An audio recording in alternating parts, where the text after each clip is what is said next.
The invitation arrived on heavy cardstock with gold foil lettering, Horizon Innovations, 5 years of excellence, addressed to Ms. Cora Green. Not mom, not mother, certainly not the woman who had gone hungry so they could eat. Just Cora Green, like I was some distant acquaintance they were obligated to include. I stood in my modest kitchen, morning light filtering through the worn curtains I'd sewn myself 15 years ago, and studied the elaborate invitation. The company logo, their precious creation, embossed in the corner. The Ritz-Carlton downtown. Black tie optional. RSVP required. My son Lucas's handwriting at the bottom. We thought you might enjoy seeing what real accomplishment looks like. I set the invitation down and finished my coffee, which had gone cold. The silence of my small house enveloped me like an old friend. After Raymond died 11 years ago, the silence had been an enemy, a reminder of everything I'd lost. Now it was the only honest thing in my life. I glanced at the wall calendar where I'd marked my next shift at the hospital. 40 years as a nurse, the last 12 in geriatrics after Raymond's medical bills forced me back to work. I should have been retired by now, traveling maybe, or at least tending my garden without the bone-deep exhaustion that followed 12-hour shifts at 73. The invitation wasn't a peace offering. It was a taunt. Lucas and Rebecca, my twins, had left home at 18 for college. Scholarships I'd helped them secure through endless nights of application reviews and essay edits. They'd barely looked back, except when they needed something. Money for apartments in better neighborhoods, loans for graduate school that somehow never got repaid, and finally, 6 years ago, seed money for their revolutionary healthcare logistics platform that would disrupt the entire medical supply chain. I knew something about medical supply chains after 4 decades in hospitals. I also knew something about my children. They were brilliant, driven, and utterly convinced of their own exceptionalism. What they didn't know was that mothers see through the facades their children construct. I saw Lucas's desperation beneath his confidence, Rebecca's insecurity beneath her sharp tongue. "Mom, this is our one shot," Lucas had said 6 years ago, sitting at this very kitchen table. "Everyone who gets in early is going to make a fortune." Rebecca had nodded eagerly. "We just need enough to get through the first year of development. We have investors lined up, but they want to see some skin in the game from us." I'd looked at their eager faces, so like Raymond's when he'd get excited about something, and felt the familiar tug of maternal sacrifice. "How much do you need?" The number they named would have emptied my retirement account. Not the paltry 401k from the hospital, but Raymond's life insurance money I'd been carefully growing for over a decade. My safety net. My future. "You'll be a silent partner," Rebecca had promised. "When we go public, you'll get it all back tenfold." They hadn't visited in the 2 years before that day, hadn't called on my birthday, hadn't asked about my health or if I was lonely or if I needed anything. But they'd shown up with business plans and projections, dressed in clothes that cost more than my monthly mortgage payment. I should have seen it then. I gave them the money. All of it. They promised paperwork to formalize my investment. It never came. The first year, I got occasional updates. The second year, just Christmas cards with no personal messages. By year 3, my calls went to voicemail. My texts received one-word replies. I saw their company in the local business journal. Rising stars, under 40. There they were, my twins, polished and prosperous in designer clothes, standing in a sleek office I'd never been invited to visit. The article mentioned angel investors and venture capital. Not a word about their mother, the nurse who'd emptied her future to give them their start. I didn't confront them. What would be the point? I picked up extra shifts instead, ignored the arthritis in my hands, and adjusted to the idea of working until I couldn't stand anymore. Now this invitation, this mockery. I picked up my phone and called Sarah, my one real friend who'd stood by me through everything. She answered on the 3rd ring, her voice warm with concern. "They invited you? After all this time?" she asked when I told her. "To rub my nose in it, I think," I replied, keeping my voice even. "To show me what they've accomplished without me." Sarah's sigh carried years of witnessed hurts. "Are you going to go?" Was I? Part of me wanted to tear the invitation to shreds.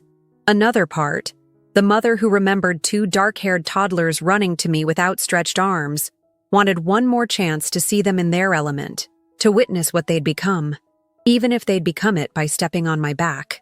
"I think I will," I said finally. "Cora," Sarah's voice turned serious, "don't let them hurt you again." "I won't," I promised, though I wasn't sure how I would prevent it. After we hung up, I sat with the invitation for a long time. 5 years of their company. 5 years since they'd effectively disappeared from my life. 5 years of me working doubles while they built their empire on my investment. I opened my laptop, an old, sluggish thing that protested with every click, and searched for Horizon Innovations. Their website was slick and impressive, revolutionizing healthcare logistics through proprietary AI solutions. Photos of gleaming offices. A team page where Lucas and Rebecca smiled confidently at the camera.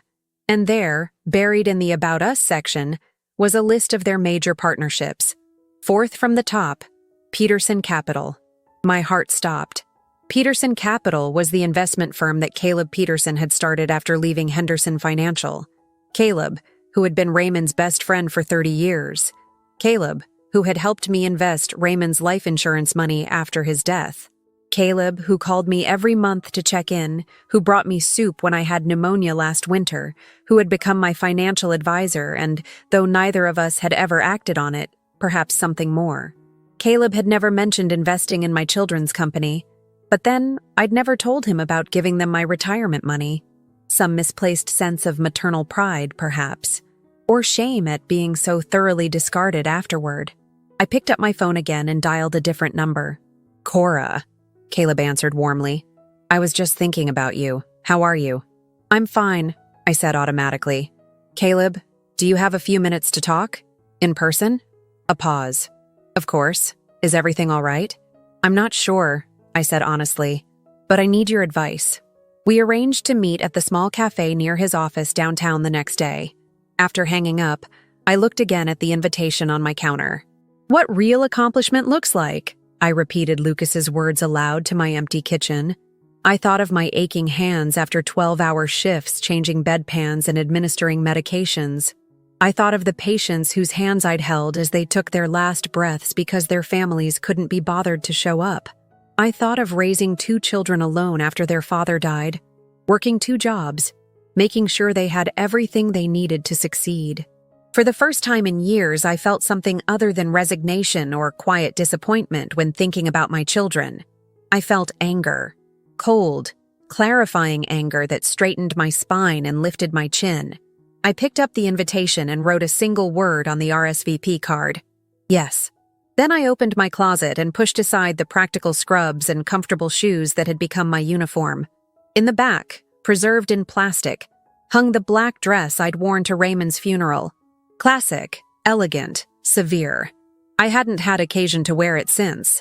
It would do nicely for a different kind of ending. Caleb was already waiting when I arrived at the cafe, his silver hair neatly combed, his suit impeccable as always.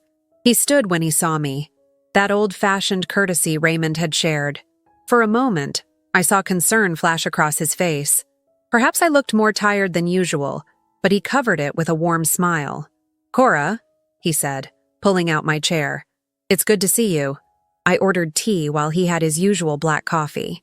We exchanged pleasantries, his daughter's new baby, my garden's early tomatoes, before I placed the invitation on the table between us. "My children's company," I said simply. "I understand Peterson Capital is one of their investors." Caleb picked up the invitation, his expression carefully neutral. "Yes. We invested in their Series B round about 3 years ago. It's been quite successful." He looked up at me. "I didn't realize you were estranged." "That's one word for it," I replied, taking a sip of tea to compose myself. "What do you know about their funding history?" Caleb hesitated. "I'm not sure I should—" "Caleb," I interrupted quietly. "They took everything I had to start that company.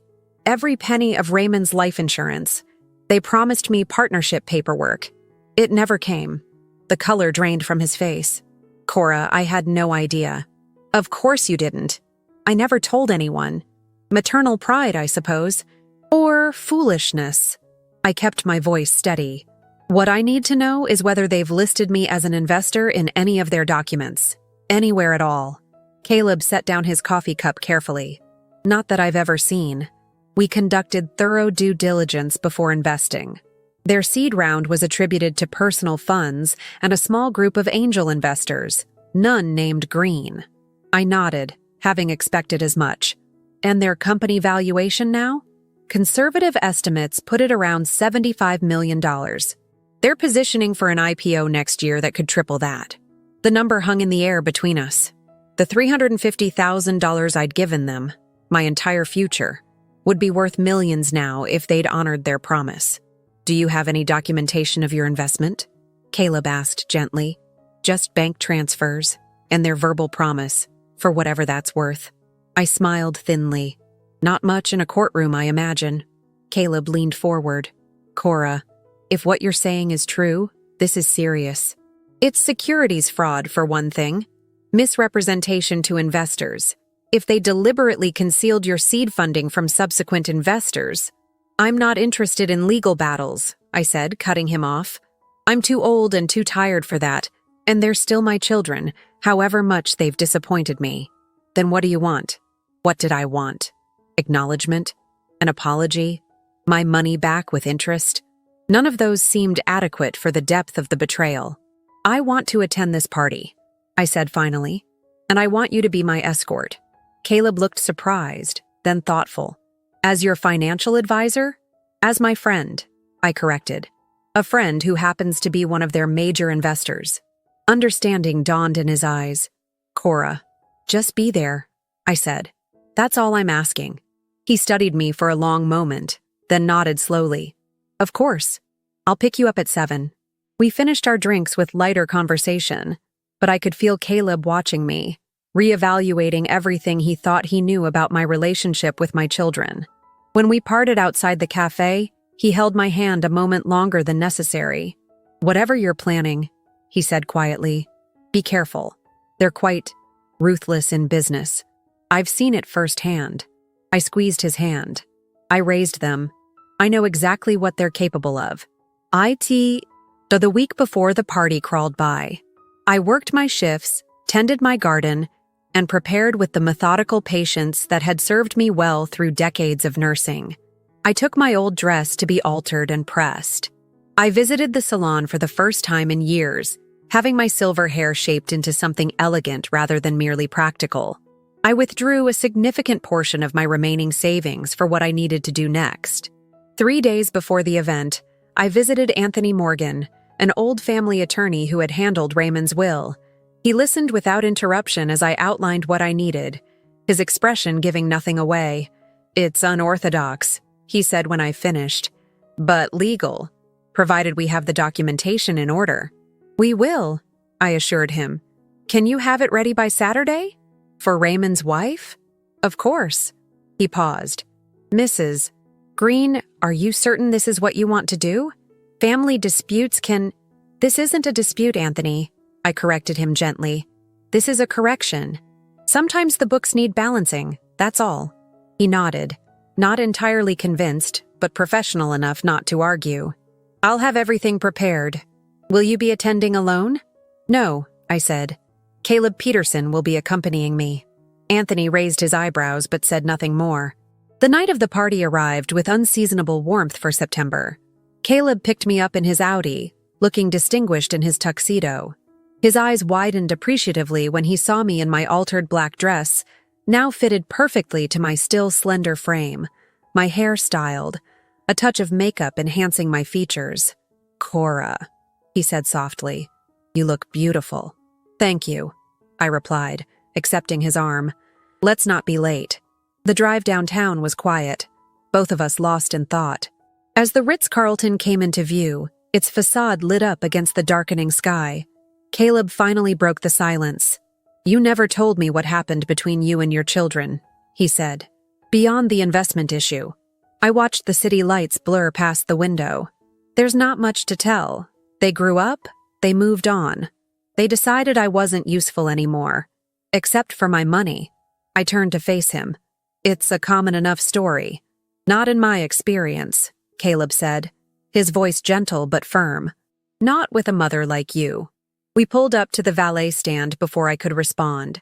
Caleb came around to open my door, offering his arm again as we walked into the hotel. I felt curiously calm, like the moments before administering a difficult but necessary treatment to a patient. The pain would come, but it would be healing pain. The ballroom was already crowded with men in dark suits and women in cocktail dresses, the air heavy with expensive perfume and the particular laughter of people who believed themselves successful. A banner bearing the Horizon Innovations logo hung above a small stage at the far end. "Cora!" Rebecca's voice, surprised and slightly alarmed. She approached us, resplendent in a red designer dress, her dark hair swept up elegantly. She air-kissed my cheek, her eyes already moving past me to Caleb. "Mr. Peterson, we didn't know you were coming with my mother," she said, her voice honey-sweet with ambition. "What a lovely surprise." "The pleasure is mine," Caleb replied smoothly. "Your mother and I have been friends for many years." Rebecca's smile faltered slightly at the emphasis on friends, but she recovered quickly. "Well, we're so glad you could both make it. Lucas will be thrilled." As if summoned, my son appeared at his sister's side, handsome in his tuxedo, his father's eyes assessing me coolly. "Mom," he said, nodding. "You clean up nice." He turned to Caleb, extending his hand. "Mr. Peterson, always good to see our most valued investor." I watched my children fawn over Caleb, barely acknowledging my presence except to cast occasional wary glances my way. They were wondering why I had come, why their mother, the nurse, was standing in their gleaming world of success, why I had brought one of their investors as my date. "The program will be starting soon," Rebecca said finally. "We've reserved seats for you both near the front." Her eyes flicked to mine. "We thought you'd enjoy seeing what real accomplishment looks like." There it was again, that phrase from the invitation. My son's smirk confirmed he was the author. "I'm looking forward to it," I replied, my voice even. Caleb offered me his arm again, and we followed my children to our table. As we walked, he leaned close to my ear. "Are you all right?" he murmured. I smiled, feeling the weight of the envelope in my small evening bag. Never better. Our table was indeed near the front, offering a perfect view of the stage where my children would no doubt celebrate themselves. We were seated with 3 other couples, all investors, I gathered from their conversation. I recognized a few faces from business journals, tech executives, venture capitalists, people who moved money rather than made things, people unlike me. I sat quietly as Caleb made introductions. "Cora Green," he said simply, without explaining my connection to Horizon's founders. I saw the assumptions form behind their eyes. A girlfriend, perhaps, or a family friend. No one imagined I could be the twins' mother. I had none of their polish, none of their calculated charm. "Drinks." A server appeared with champagne flutes on a silver tray. I accepted one, sipping slowly as I observed the room. At least 300 people filled the space, all celebrating my children's success. Success built on my sacrifice, my investment, my betrayal. "Are you familiar with Horizon's work?" asked the woman beside me, a sleek blonde in her 40s with diamond studs that caught the light as she moved. "Very," I replied with a small smile. "I've followed their progress from the beginning. Cynthia's fund was part of the Series C round," her husband explained proudly. "Such a brilliant concept," Cynthia gushed. "Disrupting medical supply chains with AI, who would have thought? And they built it from nothing. Truly self-made success stories." Caleb's hand found mine under the table, a gentle pressure of reassurance. Or perhaps restraint. "Self-made," I repeated, keeping my voice light. "Yes, that's what they call themselves."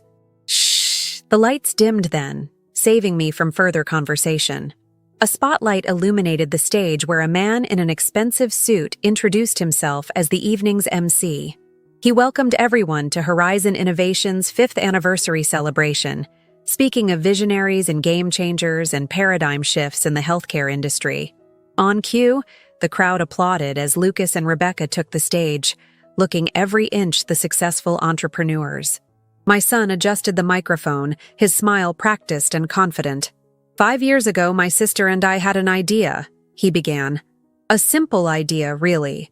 What if we could bring cutting-edge technology to the outdated world of medical supply logistics? What if we could ensure that every hospital, every clinic, every patient received exactly what they needed, when they needed it? Rebecca stepped forward. We knew it wouldn't be easy.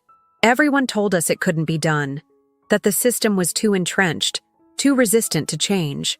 But we believed, Lucas continued. We believed so strongly that we put everything on the line. We invested every penny we had into making this dream a reality. Every penny they had. I felt something cold crystallize in my chest. The early days were tough, Rebecca said, her voice catching in practiced emotion.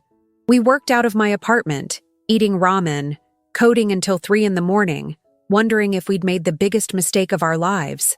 I thought of my double shifts at the hospital during those same early days, my arthritic hands aching as I counted out medications, my worry about making the mortgage after emptying my retirement account for them.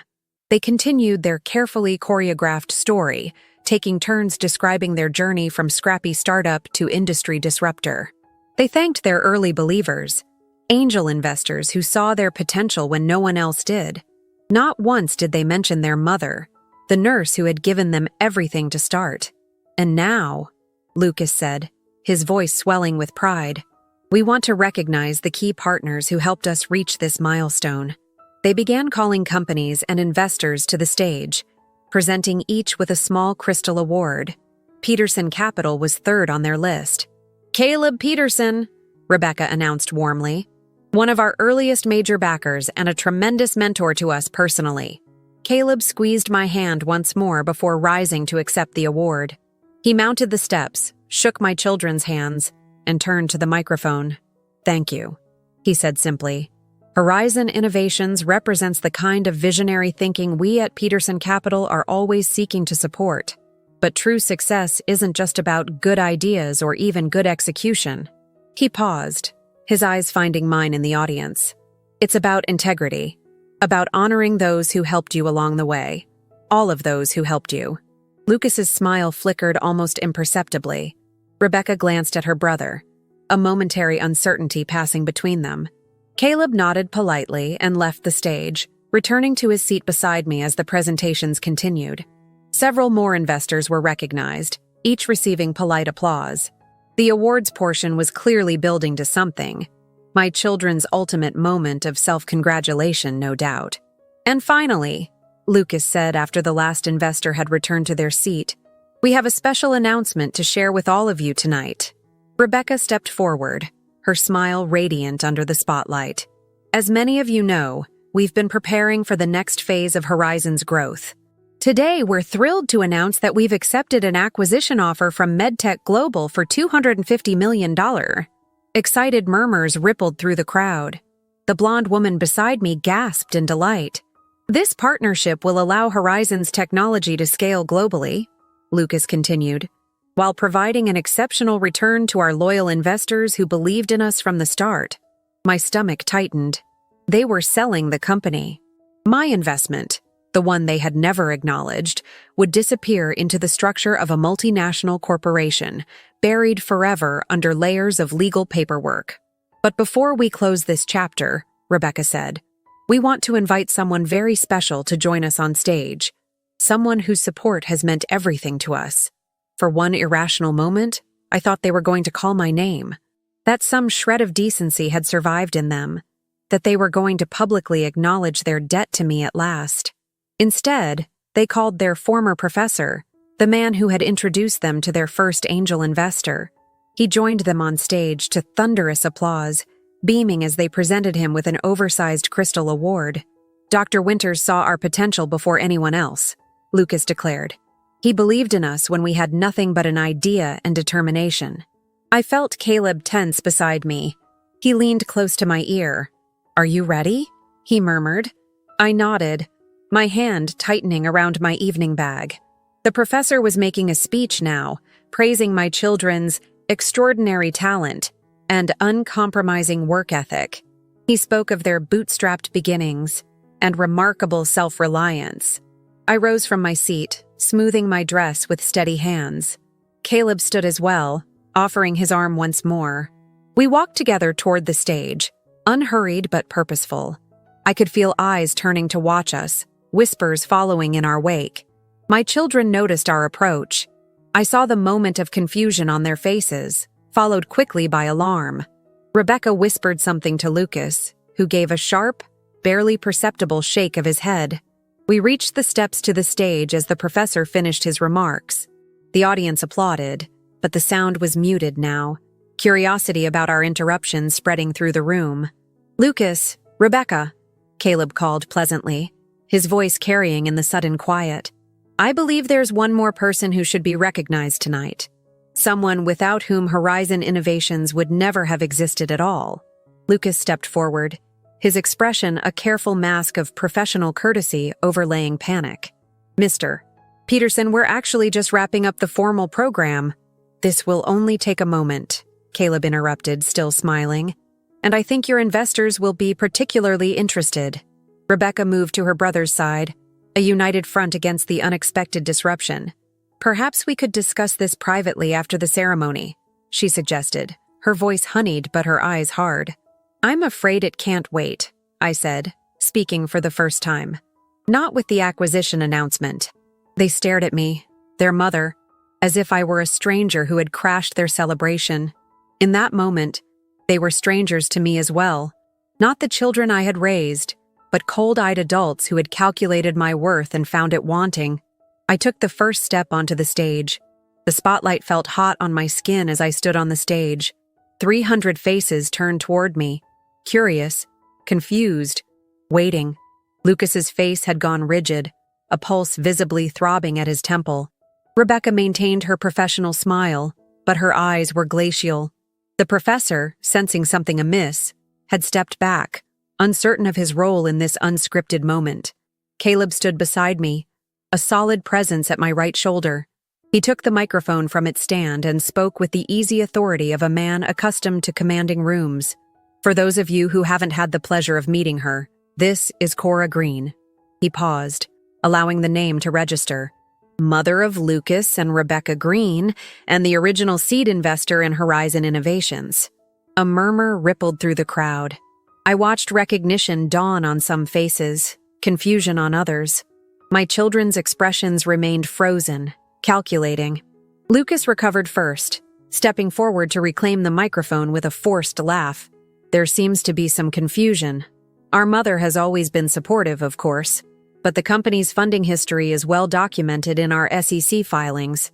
"Indeed it is," Caleb agreed pleasantly, "which makes its inaccuracy all the more troubling." Rebecca moved to her brother's side. "Mr. Peterson, while we appreciate your concern, this hardly seems the appropriate venue. I gave you $350,000 to start this company," I said, not loudly, but my voice carried in the tense silence. "Every penny of your father's life insurance money, my entire retirement." The buzz in the room grew louder. I saw several investors leaning together, whispering urgently. A woman near the front was filming on her phone. "Mom," Lucas said, his voice tight, "you made a personal loan. It was repaid with interest. We have the records. You have forgeries." I corrected him calmly. "The only money you ever returned to me was $5,000 for my 65th birthday. You called it a gift." Rebecca's professional demeanor cracked slightly. "This is ridiculous.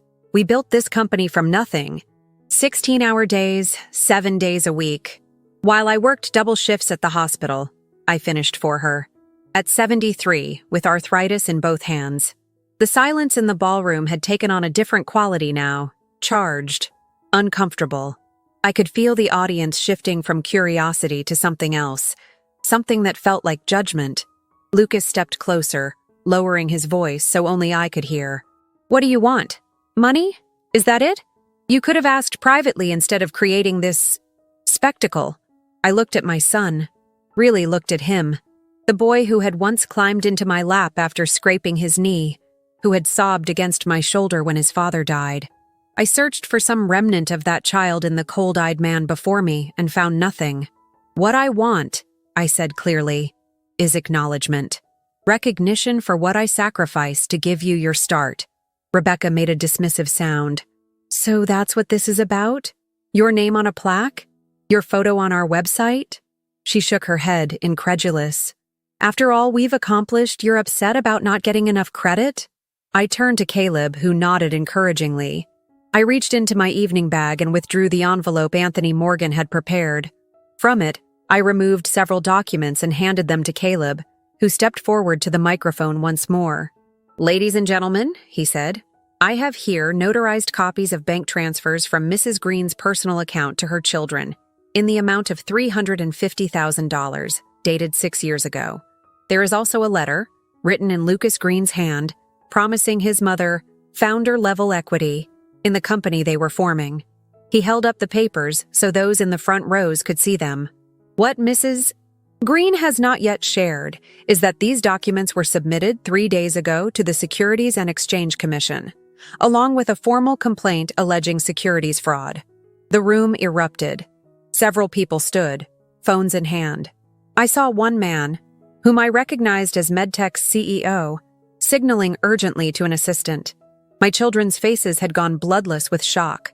"You wouldn't," Lucas whispered hoarsely. "I already have," I replied. Rebecca lunged forward, reaching for the documents, but Caleb smoothly handed them to Anthony Morgan, who had appeared at the edge of the stage. The attorney nodded to me before disappearing back into the crowd with the evidence safely in hand. "The SEC takes a dim view of undisclosed seed investors," Caleb continued over the growing commotion, "particularly when a company is in acquisition talks.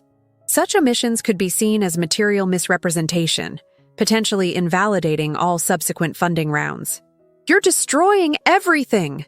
Rebecca hissed at me, no longer bothering to hide her fury. "Years of work, all because you need to feel important?"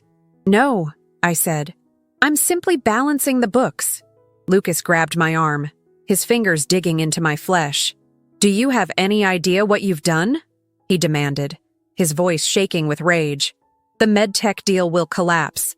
Our investors could sue us. We could face criminal charges." I looked down at his hand on my arm, then back up at his face. "Let go of me, Lucas."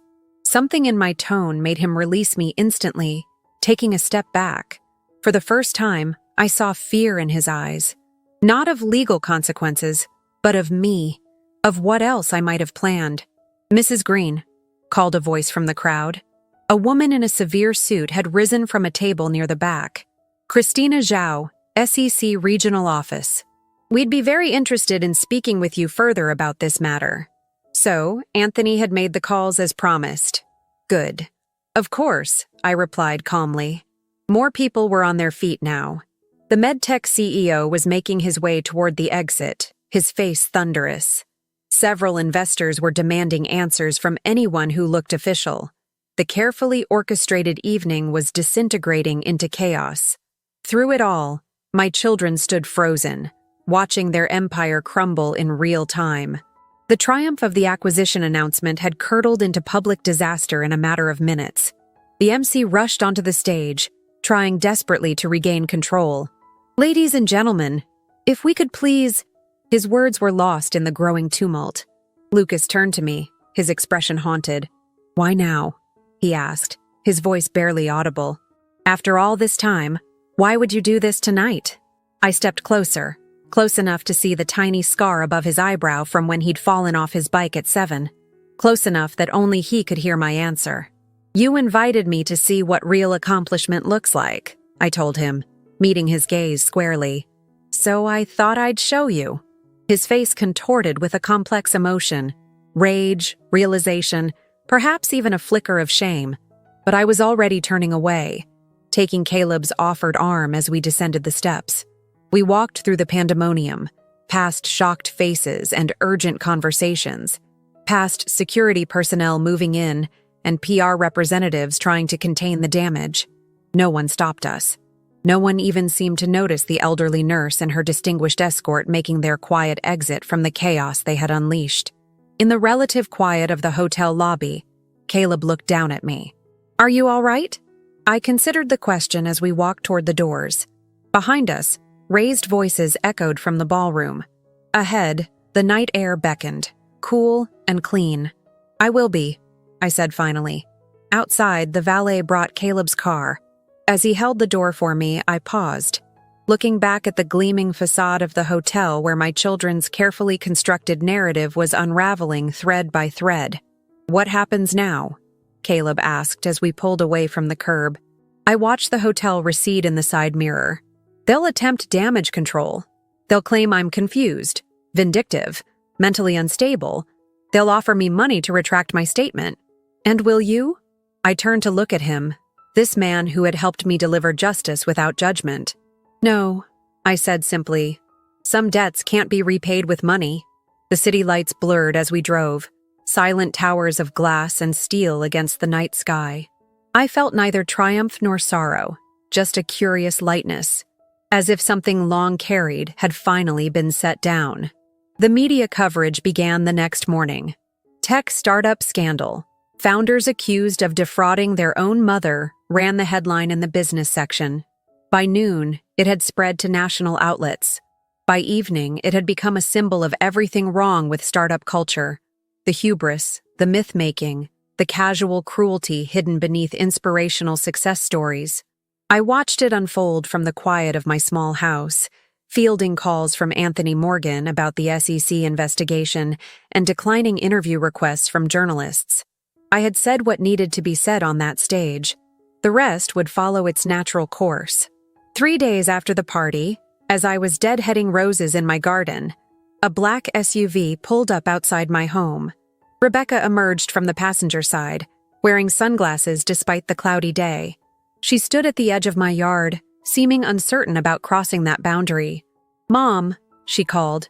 Not Cora anymore. I continued snipping dead blooms, dropping them into my basket. "Rebecca." She came closer, stopping a few feet away. "You need to retract your statement to the SEC." I looked up at her. Gone was the polished executive from the party, replaced by a woman who appeared not to have slept in days. Her hair was pulled back carelessly, her face bare of makeup. "I won't be doing that," I said, returning to my roses. "Do you have any idea what you've done?" Her voice cracked. "The MedTech deal is suspended pending investigation. Our Series C investors are threatening to sue for misrepresentation. Our stock options are worthless." I nodded, unsurprised. "Actions have consequences." "This isn't just about the money," she exclaimed. "Our reputations are ruined. No one will work with us again. Lucas's wife is talking about taking the kids and going to her parents." I met her gaze steadily. "That sounds difficult." Rebecca stared at me, seemingly bewildered by my lack of reaction. "Jesus, Mom, I know we hurt you. I know we should have been more appreciative. But this? Destroying everything we've built? Destroying our lives?" "I didn't destroy anything," I corrected her gently. "I simply told the truth about how it was built." She paced in a small circle, agitated. "We can make this right. We'll pay you back, the full amount plus interest. We'll give you shares in the company, 10%. That's worth—" She stopped, realizing. "Well, it was worth millions before you torpedoed us." I set down my garden shears and removed my gloves, giving her my full attention. "Tell me something, Rebecca. In all these years, why did you never acknowledge my investment? Not in your company records, not to your other investors, not even in your speeches about your bootstrapped beginnings." She looked away, her mouth tightening. "It would have complicated things." "How? By giving me credit? By admitting you didn't do it all yourselves? By linking the company to a 70-something nurse with no tech background?" She burst out. "Do you have any idea how image-conscious this industry is? How investors shy away from anything that doesn't fit the wunderkind narrative?" I absorbed this, feeling neither surprise nor additional hurt. It was merely confirmation of what I had always suspected. I had been edited out of their story because I didn't fit the image they wanted to project. "So you lied," I said simply. "We omitted," she corrected, as if the distinction mattered. And then it was too late to correct the record without raising questions about our credibility. I returned to my gardening, pulling a weed that had sprung up between my prized tea roses. "Your credibility," I observed, "seems to be in question regardless."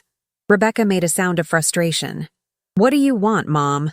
Just tell me what you want and we'll make it happen. Money? Recognition? We'll put your name on the company website, Issue a public statement about your contribution. Whatever it takes. I straightened, feeling the familiar ache in my lower back, but ignoring it as I always did.